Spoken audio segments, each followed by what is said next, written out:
डोभी नगर में कई सारे घर हैं जिनको तोड़ने का नोटिस रेलवे द्वारा दिया गया है और उसी के खिलाफ जो है डोभी नगर वासी आप देख सकते हैं कि यहाँ पर आंदोलन कर रहे हैं।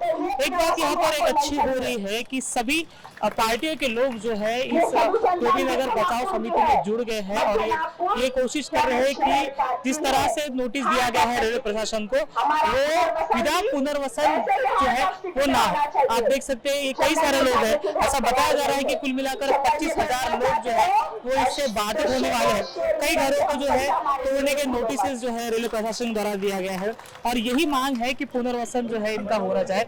अगर पुनर्वसन नहीं होता है तो जो है ये विरोध की बात हो जाएगी।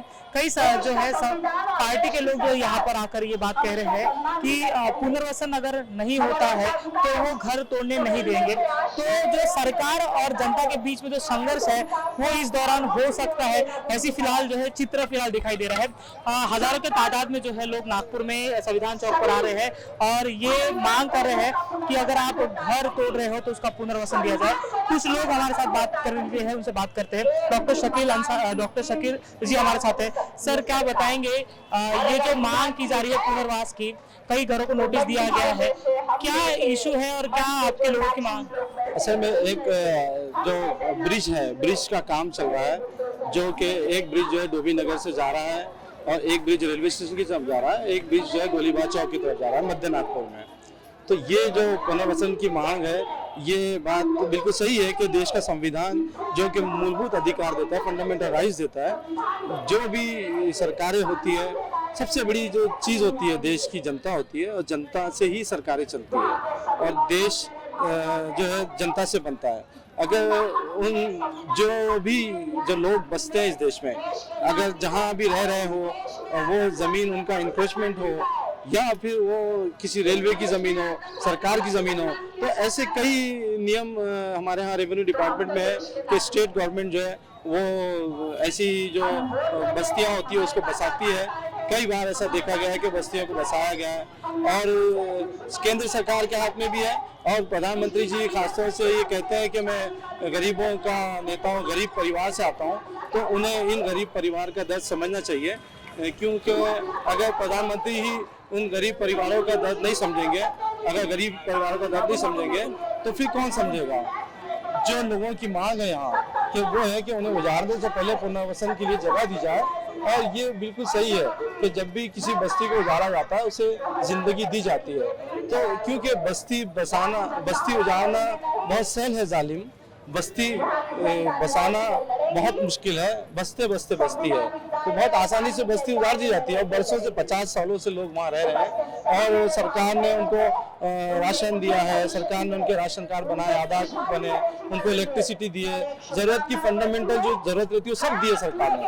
तो अब जिंदगी गुजारने के लिए अगर मैं प्रधानमंत्री जी सवाल पूछूं कि वो अनाज क्यों देते हैं, गरीबों को अनाज क्यों दे रहे हैं, इसलिए दे रहे हैं कि वो इज्जत के साथ जिए। अगर उनके पास ज़रूरत की चीज़ें नहीं है तो जिए।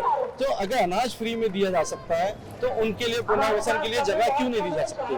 और स्टेट राज्य सरकार से बात की जा सकती है इस मामले में और प्रधानमंत्री खुद इस बात को समझ सकते हैं। अगर ऐसा कोई कानून नहीं है रेलवे की जमीन को लेकर भी, तो आने वाले दिनों में आप देखिए कि देश में करोड़ों की आबादी रेलवे की जमीन पर बसती है। इसका संदेश, अगर ये बस्ती ऐसी उजाड़ दी जाएंगी तो इसका संदेश पूरे देश में जाएगा कि प्रधानमंत्री जो है वो गरीबों के दुश्मन है और अमीरों के दोस्त हैं। क्योंकि हम देख रहे हैं कि किस तरह से अमीर लोग जो है वो देश से करोड़ों रुपया लेकर निकल जा रहे हैं और उनके लिए कितना जो है छूट दी जा रही है, सरकारी संपत्तियां किस तरह कम कीमतों में बेची जा रही है। तो ऐसी कोई स्कीम गरीबों के लिए भी लाई जाए जो बसते हैं, चाहे वो राज्य सरकार की जमीनों पर बसते हो चाहे केंद्र सरकार की जमीनों पर बसते हो। तो केंद्र सरकार के हाथ में पाले में पूरा गेंद है कि वो चाहे तो ऐसे नए कानून लाके भी संशोधन कर सकती है और ऐसी जमीनें जो CSR की जो रिस्पॉन्सिबिलिटीज है जो प्राइवेट हाथों में दी जा रही है रेलवे को, उनको भी CSR की रिस्पॉन्सिबिलिटी के तहत ऐसी बस्तियों को गोद लेने का भी जो है ऐसा प्रावधान किया जा सकता है अगर प्रधानमंत्री चाहे तो इसमें नितिन गडकरी जी भी और उसके साथ साथ जो है नितिन गडकरी जी हैं और देश के प्रधानमंत्री हैं, वो इनको बहुत गंभीर रूप से देख सकते हैं। अगर वो चाहें तो इन्हें पुनर्वसन करें और पुनर्वसन ऐसी जगह करें जो उनके लिए सूटेबल हो।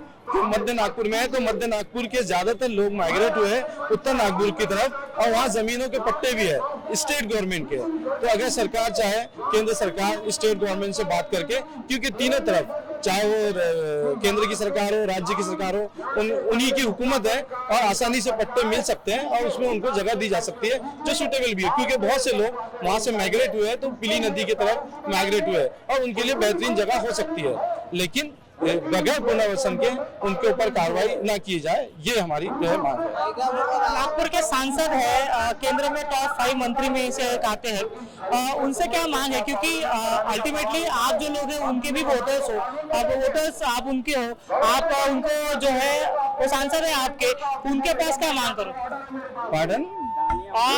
नितिन गडकरी जो सांसद है नागपुर के, टॉप 5 मंत्री में से आते हैं, उनसे क्या मांग करेंगे, क्योंकि अल्टीमेटली आपके भी मतलब आपके वो आप वोटर हो उनके, आपके सांसद है वो, उसके ऊपर वो किसी भी तरह से अब तक उनका एक भी स्टेटमेंट नहीं आया। जी, सबका अधिकार है, जो इस शहर के जो लोग भी खड़े हैं, जो समिति बनाई गई है, उन लोगों का भी काम है कि वो जाएंगे और जो भी लोग होंगे, जो नुमाइंदे होंगे, क्योंकि बात सिर्फ डोबी का ब्रिज नहीं है, बात एक और ब्रिज की है, एक और ब्रिज जो गोलीबार के दरमियान जा रहा है, उसका भी मामला है, जिसमें वहाँ के लोग 2002 में वो जमीन अधिग्रहण की जा चुकी है और उसको दोबारा फिर अधिग्रहण करने के लिए नोटिस, पब्लिक नोटिस इशू हुआ है। तो उसमें तो बहुत अहम मुद्दा है। एक अहम मुद्दा ये है कि जो कब्रिस्तान है, जो शहर का सबसे बड़ा कब्रिस्तान माना जाता है, उसको जाने के रास्ते बंद हो जाएंगे।